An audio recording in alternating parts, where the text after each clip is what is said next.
Bonjour et bienvenue sur Mondial Web TV. Aujourd'hui, nous vous invitons à une rencontre avec un homme de pensée, d'engagement et de poésie. Informaticien, orateur reconnu, Dembasso a sorti son premier recueil de poésie intitulé « Quand la saison devient sèche ». Pour connaître l'homme derrière les mots, nous allons ensemble explorer son univers, son écriture et ses mots, et sa vision du monde.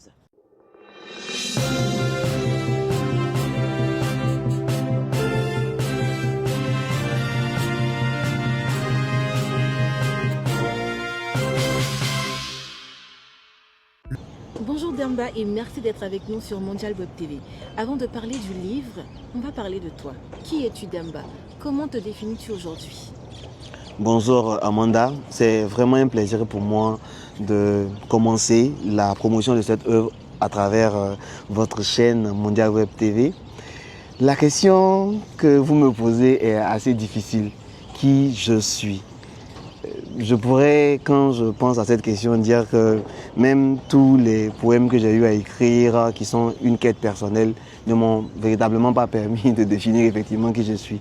La question est lourde, mais je peux dire qui je suis actuellement, présentement que nous sommes en train d'échanger avec vous. Je suis Dembasso, je suis Peul d'origine, je suis Malinké d'adoption, je suis africain de conviction. Je suis informaticien, développeur d'applications de profession. Je suis aussi orateur, débatteur, toastmaster par ambition. Je suis littéraire par anticipation, comme vous le savez. Et il me plaît de dire que j'ai fait ma carrière, j'ai fait près d'une quinzaine d'années de travail en tant qu'employé. Et depuis près de 6 ans, j'ai démarré de plein pied ma propre activité. Je suis donc directeur général d'une start-up, Ingenious Team, où je développe des solutions. Et je développe à côté mes passions. Et l'une de ces passions, c'est la passion pour l'écriture que j'ai réussi à manifester, à réaliser aujourd'hui. Je suis un tout, une personne qui a commencé comme littéraire, ensuite commercial, qui a appris l'informatique, on va dire, de la façon la plus simple possible parce que c'était une passion pour lui. Donc j'ai appris l'informatique sur le tas, comme on dit, en tant qu'autodidacte. Et après, je suis devenu professionnel de cela. Mais pendant tout ce temps, j'ai toujours eu la soif de m'exprimer. Si vous allez sur mes réseaux, vous allez voir que je commente l'actualité et je donne mon avis sans coup ferré, comme il le faut, parce que je suis aussi un amoureux du débat. J'espère avoir trouvé quelques mots pour vous dire qui je suis. Donc voilà un peu ce que je peux vous donner comme réponse à cette question très chère Amanda. Waouh Demba, tu as une carrière riche. Mais je me pose la question de savoir pourquoi avoir choisi la poésie. Pourquoi pas un roman? Pourquoi pas une œuvre autobiographique ou un essai même par exemple? D'accord. Vraiment merci. Peut-être que je vais vous étonner en disant que aujourd'hui, il y a dans mon escarcelle, dans ce que j'ai dans les tiroirs, il y a à la fois un essai, il y a un recueil de nouvelles, il y a un roman, il y a encore une œuvre poétique qui est encore prête, je vais dire, à déjà être publiée. Donc pour dire que je suis de tous les genres. Maintenant, quelle est la raison pour laquelle j'ai décidé de choisir la poésie? C'est parce que je me suis toujours dit que la poésie était l'œuvre première, c'est la parole première. Je vais vous rappeler, je me rappelle déjà que lorsque j'étais en classe de 4e, j'ai rendu visite à mon professeur de français, M. Dianifi. Il était chrétien et j'ai trouvé dans la bibliothèque de M. Dianifi un Coran et une Bible. Donc, tout jeune, je me suis étonné. Ah, monsieur, pourquoi est-ce que vous avez un Coran, tout ça? M. Dianifi me disait, tu vois, le Coran tel qu'il est écrit, c'est une œuvre parfaite de littérature et de poésie. Il dit que ses poèmes et ses vers, ses versets lui parlent. Et que, à l'image des psaumes qui sont aussi de belles déclamations, lui, il retrouve la belle littérature, la belle poésie à l'intérieur. Depuis ce moment, j'ai toujours lu, par exemple, le Coran comme étant une œuvre poétique. J'ai toujours vu la beauté au travers des vers, les tournures, les paraboles qui sont déjà utilisées. Et certainement, la classe de la génération qui a fait les écoles, les bancs avec moi, ont connu la négritude. On a connu Césaire, on a connu Léon Gontran Damas, on a connu tous ces chants de la négritude, même ceux qui étaient contre la négritude. Parce que nous, on a étudié à la fois Wole Soyinka qui était contre la négritude et les Senghor et autres. On a vraiment vécu la littérature dans son essence. Et c'est ce qui a fait que moi, depuis lors, j'ai appréciant Senghor, appréciant Léon Gontran Damas, j'ai encore Pigment dans ma bibliothèque que j'ai l'habitude de lire. Et c'est vraiment mon premier amour avant que je ne découvre, on va dire, le reste vraiment de la littérature. Pour repartir donc dans ce que j'ai aimé, avant de commencer à aimer les romans et les autres essais, j'ai décidé de moi-même, dans ma propre carrière, démarrer par la poésie. Voilà. Et il faut dire aussi, vous avez demandé pourquoi, peut-être pas forcément par une autobiographie, mais à l'intérieur de cette œuvre, pour ceux qui me connaissent, pour ceux qui m'ont côtoyé dans la période dans laquelle j'ai écrit ces œuvres-là, ils sauront que Demba parle de lui aussi. Voici ça. C'est super. Là, je comprends que la poésie, c'est l'un de tes premiers coups de cœur. Bien sûr. J'aimerais te demander encore, Demba, cher Demba, est-ce que tu penses que la poésie a encore sa place dans ce monde hyper connecté, dans ce monde qui est parfois aux abords un peu superficiel? Okay. Vraiment, c'est une très bonne question parce que cette question, on se la pose toujours. Lorsque j'échangeais avec mon éditeur, l'auteur Eti Maker, on se disait que en fait, la poésie n'est pas une œuvre populaire, c'est pas une œuvre. On préfère par exemple les romans à l'eau de rose qu'on lit, on préfère des courtes nouvelles qu'on lit ou quelques contes ou quelques petites histoires. Mais nous, on s'est dit que c'est vrai. Ce n'est pas une œuvre qui est partagée par le commun des mortels. Mais je l'ai dit tantôt, en fait, l'essence, c'est la poésie. Je définis par exemple le rap et le slam comme étant des enfants de la poésie, le slam étant la fille préférée, mais le rap étant le fils impétueux, un peu incontrôlable. Mais toutes leurs origines, c'est la poésie. Ce sont des vers, des versets, des lignes, des strophes que nous relatons, et ces différentes strophes qui sont relatées permettent de parler, de toucher au cœur et à l'âme. Notre monde est certes hyper connecté. J'en suis moi-même témoin puisque je suis informaticien. Mais par moment, lorsque on est dans le piège de ce monde hyper connecté où nous pensons, nous voyons tout à la fois accéléré, on a besoin par moment de poser un peu le pied. Et pourquoi poser le pied? C'est par moment se recueillir autour de certaines personnes qui vous aident à pouvoir ralentir. Donc je pense que dans ce monde pressé comme on le dit, la poésie a toute sa place. Car c'est cette place-là qui va lui permettre de pouvoir vous permettre de regarder autour d'une phrase, plusieurs significations, autour d'une image, une beauté, autour d'une expression que le poète va vous étaler, une façon de vous recueillir vous-même. Et c'est quand on se recueille soi-même que réellement que la poésie va vous parler.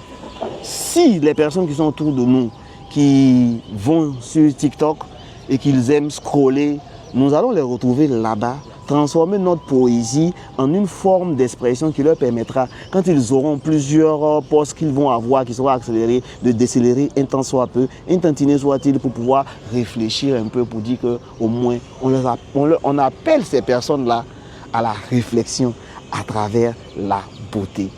Donc pour moi, la poésie va toujours avoir sa place. Elle a été à l'origine.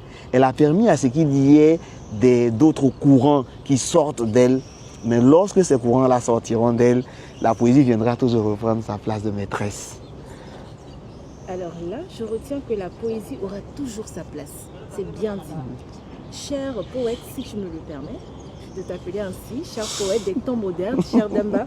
Alors, quand tu écris, est-ce que tu écris beaucoup plus pour toi, pour les autres ou pour te faire entendre? Vraiment, il y a les trois là-dedans. Mais sauf que je ne vise pas forcément à écrire pour les autres. Parce que la plupart des œuvres que j'écris et les conditions dans lesquelles j'écris, ce sont des réflexions personnelles. j'écris pour...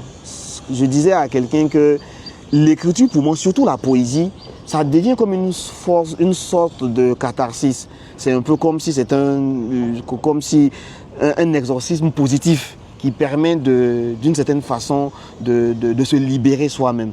Donc lorsque moi je couche des vers, ça peut se faire parfois tard dans la nuit, je suis couché, il y a quelque chose qui m'arrive, je me dis avant que je ne perde cette inspiration, il faut que je l'écrive comme ça demain, je vais essayer de le corriger pour en faire déjà un très beau poème. Donc je peux écrire pêle-mêle en vrac déjà des choses. Donc déjà, c'est une forme d'expression pour ressortir de moi-même, on va dire mes convictions.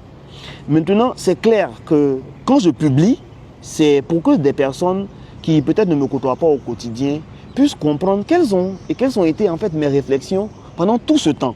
Donc au détour d'un poème, j'ai la possibilité de pouvoir, c'est vrai que je dis au départ, c'est pour moi-même que j'écris, mais par derrière, j'écris, lorsque je vais terminer de faire cette écriture, elle sera adressée au monde pour que le monde sache qu'est-ce que j'ai effectivement en tête. Et c'est même la raison pour laquelle je vais terminer, pour dire que le troisième point que vous avez abordé, c'est que c'est pour me faire entendre, c'est-à-dire j'écris pour moi-même, pour faire ressortir ce que je pense, afin que les gens puissent me lire pour entendre réellement quelles sont les convictions profondes que je partage.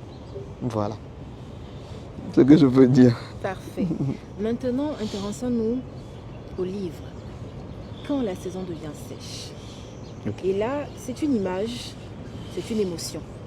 Que raconte ce titre véritablement, cher Deba? D'accord.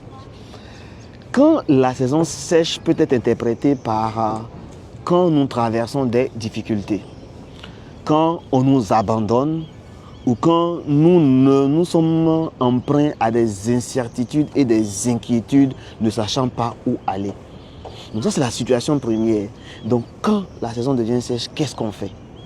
Et j'ai répondu, moi, en disant ce qui se passe dans ma tête, en moi, lorsque ma saison devient sèche. Et comment est-ce que je m'y prends pour pouvoir, m'orienter.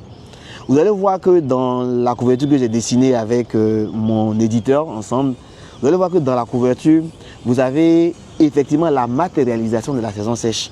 Vous avez l'arbre qui le dit, vous avez la terre qui est fissurée parce que c'est vraiment la saison sèche. Vous allez voir que dans cette saison sèche, vous avez une oasis où il y a même un bœuf qui est en train de s'abreuver. Vous avez une oasis. Pour dire qu'en clair, lorsqu'on a des difficultés, il peut y avoir forcément des interstices de lumière qui vont éclairer notre destinée. Donc on doit avoir l'espoir. Et pour dire que je ne parle pas que de la saison sèche du cœur ou de l'âme, que je parle aussi de la saison sèche de l'Afrique, vous allez voir sur la couverture qu'il y a une carte de l'Afrique qui est faite de moitié. Vous avez une carte de l'Afrique qui est faite de moitié. Cette carte de l'Afrique est même dans l'arbre. L'idée pour moi, c'est effectivement de dire que je ne parle pas que de ma saison sèche, mais je parle aussi de la saison sèche de l'Afrique. Voilà. Et pour terminer, puisque j'ai évoqué effectivement la couverture, j'ai dû demander à l'éditeur d'ajouter un bœuf qui est en train de s'abreuver pour rappeler mes origines peules. Il fallait, c'est très important. Voilà. Alors tu as structuré le recueil en 3 parties. Voilà. Nous avons la partie de l'âme, la partie du cœur et la partie de la raison. C'est ça. Pourquoi avoir choisi cette structure et dans quelle partie est-ce que tu te mets le plus à nu? D'accord. Ok, vraiment, merci beaucoup. Déjà, ce que je veux dire, c'est que quand la saison sèche, c'est plus de 20 ans d'écriture. Parce que depuis que j'étais à ma classe de terminale, mon année universitaire, tout ce que j'écrivais, Dieu merci, je ne les ai pas perdus par la grâce et par la maestria de mes sœurs. Je n'ai pas perdu. Donc, on retrouve ces poèmes de près de 20 années d'écriture. Et pendant ces 20 années, effectivement, comme vous l'avez dit, on a structuré tous ces poèmes-là en 3. Vous avez la saison du cœur, où j'évoque tous les péripéties de l'amour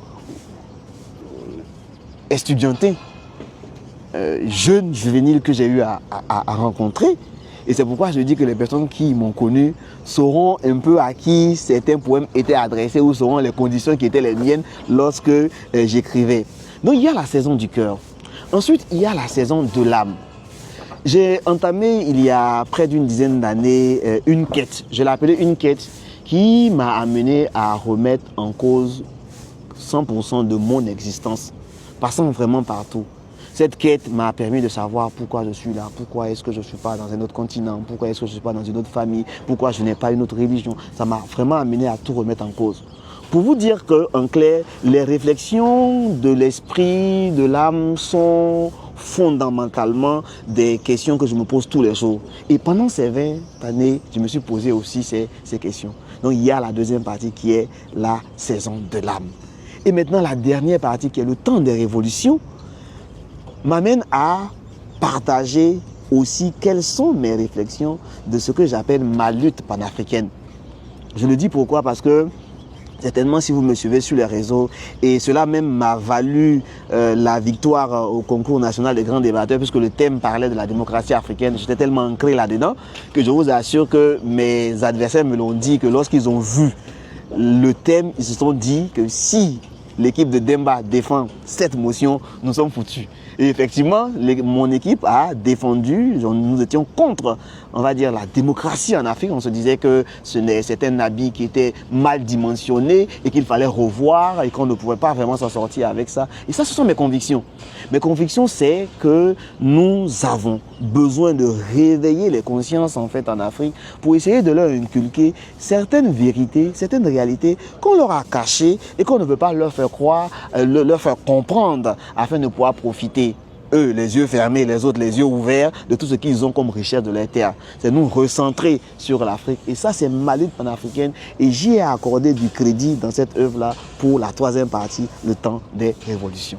Voici ce qui peut expliquer cette stratification de quand la saison devient sèche. Eh bien, on peut dire que c'est une structure qui est parfaite Merci. à tous les niveaux.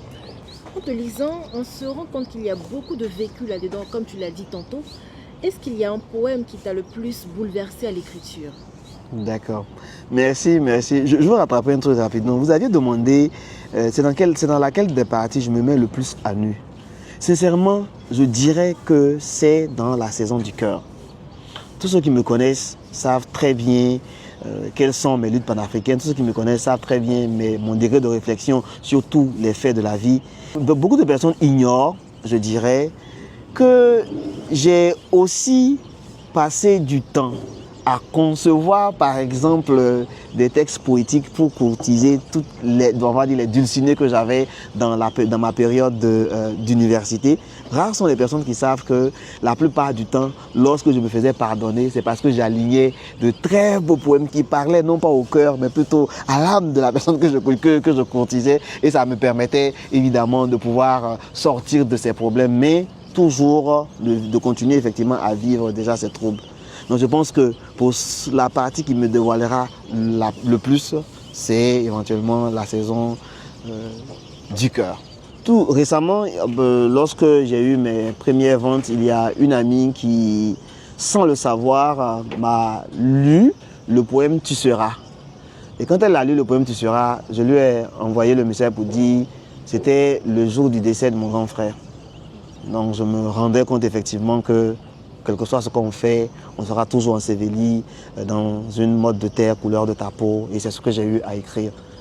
Et ça fait partie vraiment des poèmes qui m'ont véritablement touché, parce que je me rappelle des conditions dans lesquelles j'ai eu à écrire cela.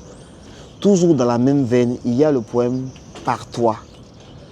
Par toi, en fait, à l'intérieur de Par toi, je mentionne que ce rêve d'écriture, je l'ai partagé avec ma grande sœur, Achatasso, qui est aussi décédée.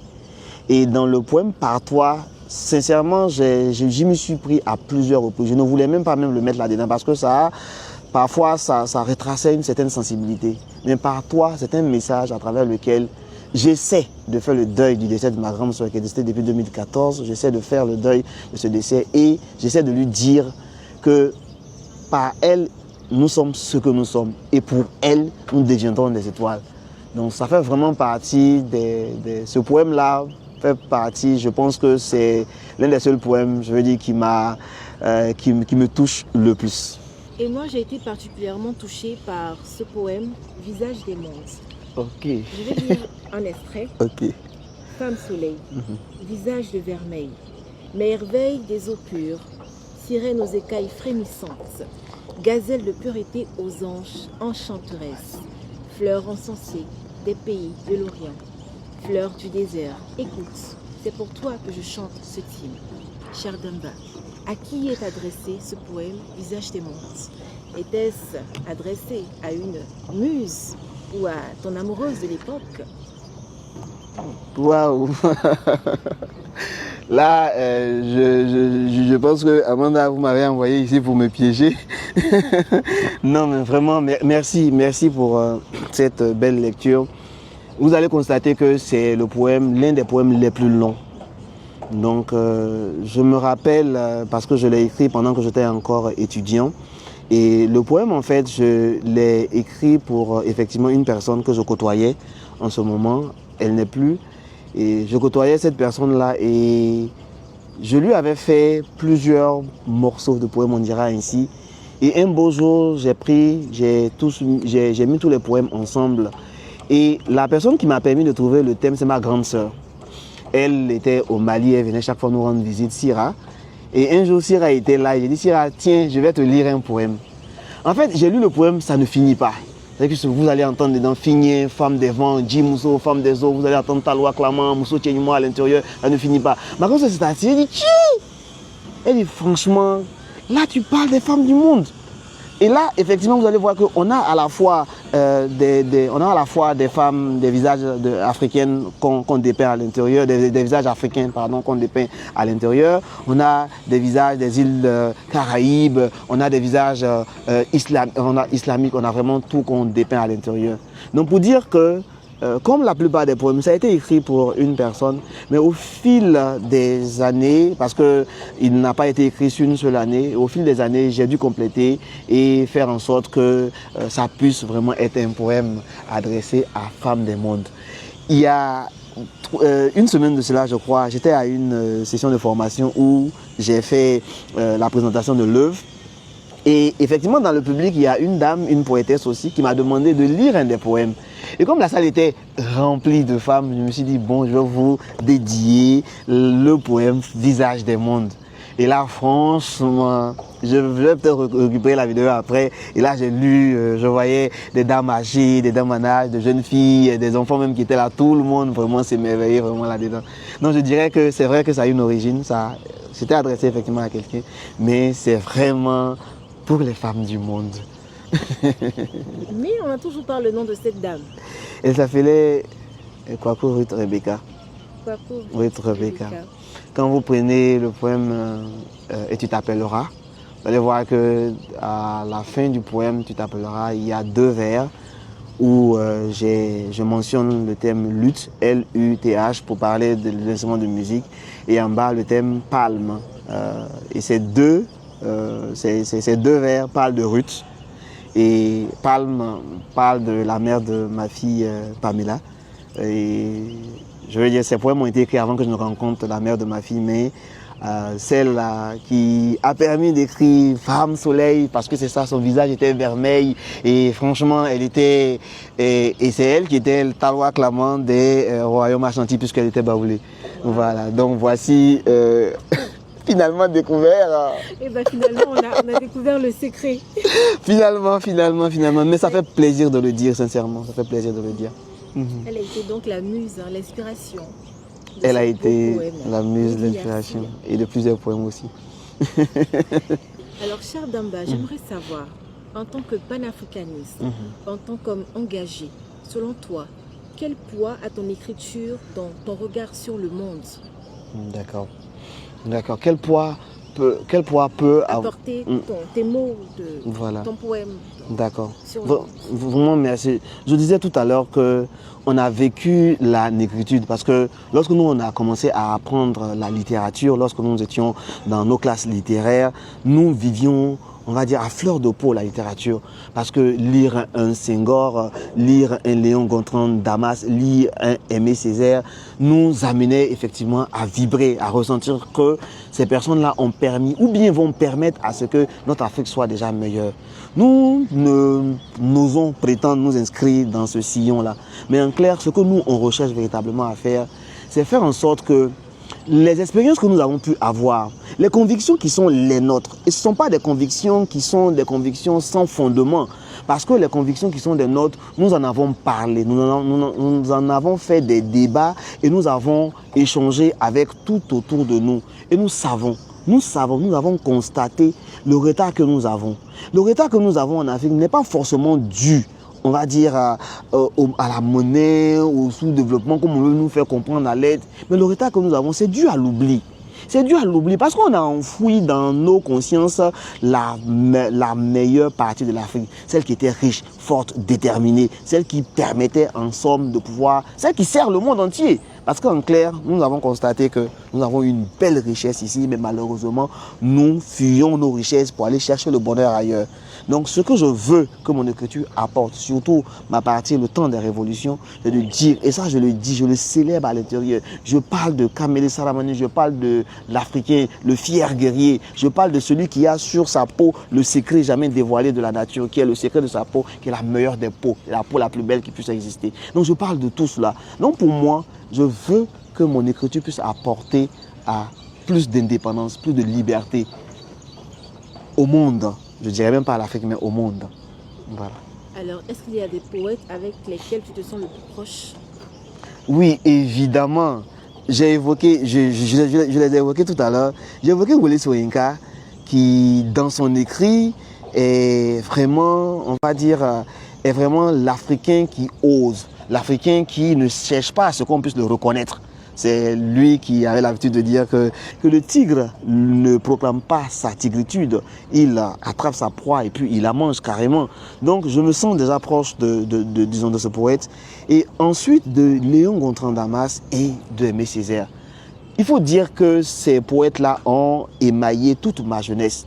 Lorsque je partais au centre culturel Jacques Aka de Boaké à la bibliothèque, je ne sortais du centre culturel Jacques Aka sans emprunter une poétique de Senghor, de Damas, de Césaire et aussi une œuvre bien sûr de prose. Donc il y avait toujours, puisqu'on avait toujours le droit de prendre deux œuvres, il y avait toujours une œuvre poétique et il y avait une œuvre de prose, une nouvelle ou on va dire un roman. Donc vraiment, je me sens proche de ces poètes. Et au-delà de ces poètes qui sont des poètes déjà de la négritude, il faut dire que dans le temps moderne, j'avais côtoyé un grand frère, Sohaïlé Cheikh Amidou. C'est une personne que j'appréciais beaucoup. Et chaque fois quand je publiais certains de mes poèmes sur mes pages Facebook, il me disait qu'il y a de la force dans tes écrits. Félicitations mon petit frère, ça me plaisait, ça m'aidait beaucoup à avancer. Parce qu'un auteur comme lui qui chaque fois me commentait m'ont vraiment permis de me rassurer que certainement, je ne suis pas encore sorti, mais que j'étais véritablement sur la bonne voie. Donc voilà pêle-mêle ce que je voulais dire. Mais il faut dire que le volet noir, je ne dirais pas le volet noir, mais le volet réflexion de l'âme de ma poésie est beaucoup, fortement inspiré par Baudelaire. Voilà. Charles Baudelaire. Par Charles Baudelaire. On peut dire également que c'est un auteur que j'aime bien. Bien sûr, bien sûr. Demba, dans quelques jours, tu feras la dédicace de ton recueil de poésie. Qu'est-ce que tu aimerais transmettre à ceux qui viendront à ta rencontre? D'accord, merci beaucoup. Effectivement, le 27 juin, je ferai la dédicace de Quand la saison devient sèche. Pourquoi j'ai voulu une dédicace? Il y a beaucoup de questions qui se sont posées. Les gens se sont demandés, mais tu es informaticien, tu es poète, tu es manager de projet, tu es poète, bon, on ne comprend pas. Donc j'ai décidé de faire une dédicace où je vais remonter aux origines. J'ai encore mes poèmes que j'ai écrits en classe de première qui ne sont pas là.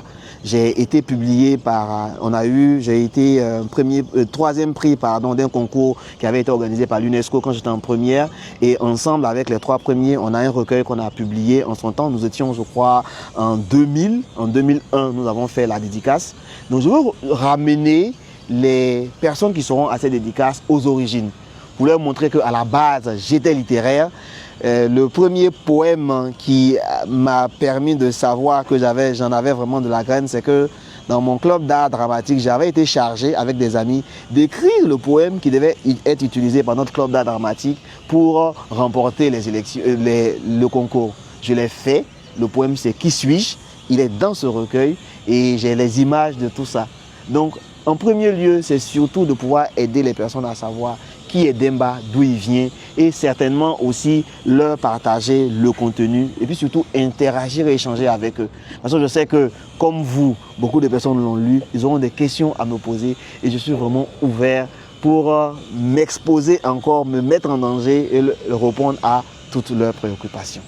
Nous avons exploré plusieurs contours.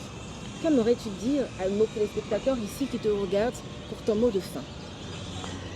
Ce que j'aimerais dire, c'était déjà remercier la chaîne parce que je vous assure que c'est une belle aubaine pour moi et j'en mesure véritablement l'importance. Donc j'aimerais vraiment dire merci à Mondial Web TV de s'intéresser déjà à mon recueil, de s'intéresser à moi. Et ce que j'aimerais dire à tout le monde, c'est que aujourd'hui nous avons des valeurs qui se perdent. Et pourquoi les valeurs se perdent? Parce que, on l'a dit pendant cette interview, notre monde est trop pressé. Des personnes ont décidé par moment de nous partager toute leur expérience au sein des différents bouquins, mais rares sont les personnes qui vont découvrir en fait les œuvres. Aujourd'hui, on est plus intéressé par payer des bouquins Père riche, Père pauvre ou des bouquins de développement personnel parce que les gens pensent qu'en lisant un bouquin de développement personnel, c'est fini, j'ai tous les tips pour m'aider déjà à m'en sortir. Alors que par derrière, la lecture a toujours permis de pouvoir de redescendre, avoir les pieds sur terre. À tout le moins, vous avez un auteur qui a passé peut-être 20 années de sa vie à écrire, à penser le monde. À tout le moins, vous avez ces 20 années de pensée du monde. Ça peut être votre pensée, ça peut être votre façon de voir les choses. Et les poèmes qui sont ici peuvent, et un de mes lecteurs me le disait, il dit, mais tiens, il y a des poèmes qu'il m'a fallu reprendre à 2 fois pour pouvoir en comprendre le sens. Et c'est effectivement le but qui est là. On a voulu utiliser en tant que poète la beauté pour pouvoir maquiller le message qu'on veut passer, pour qu'il puisse mieux passer. Et ce que j'aimerais demander à tout le monde, c'est qu'il puisse lire le recueil. Pour la promotion de l'œuvre, en tant que bon informaticien, j'ai créé une plateforme, gaffe.com, pour faire la promotion de l'œuvre. Sur cette plateforme, j'ai voulu avoir non seulement les avis des uns et des autres, mais surtout avoir de l'interaction. On pourra me dire sur cette plateforme l'œuvre, le poème qu'on a apprécié. On pourra me dire sur cette plateforme que je raconte des salades. On pourra me dire sur cette plateforme que je ne touche pas ou bien même que je touche les gens et les autres. On pourra vraiment interagir véritablement avec moi. Donc, comme vous le comprenez, je veux, à travers mon œuvre, réapprendre à nouveau aux personnes à lire. Vous voyez, lorsqu'on ouvre un recueil de poèmes, c'est pas long. Donc vous pouvez prendre la peine de lire ne serait-ce qu'un poème ou 2 poèmes simplement dans la journée, mais au fil du temps, vous allez comprendre quel est l'environnement dans lequel l'auteur vous met. Vraiment, merci beaucoup, merci et plein succès à cette œuvre, j'espère.